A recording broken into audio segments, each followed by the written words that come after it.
महाराष्ट्राच्या निवडणूक आयोगाने कुठल्याही पद्धतीची प्रेस कॉन्फरन्स घेतलेली नाही।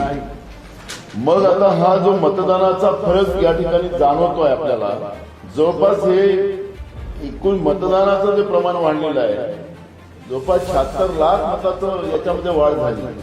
मग ही वाढ झाली कशी? आता तुम्ही जे आम्हाला सांगता की रात्री 11:30 वाजेपर्यंत मतदान झालं, कमीत कमी त्या लाईनी 2-3 किलोमीटरच्या असतील। मग निवडणुका पारदर्शक झाल्या पाहिजेत, त्याला फोटोग्राफी, व्हिडिओ वगैरे सगळं निवडणूक आयोग करतंय। मग निवडणूक आयोगाने आम्हाला दाखवावं की 2-2, 4-4 किलोमीटरच्या रात्री लाईनी लागल्या होत्या, रात्री 11:30 वाजेपर्यंत मतदान झालं, ते आम्हाला निवडणूक आयोगाने दाखवावं, आम्हाला माहिती द्यावी।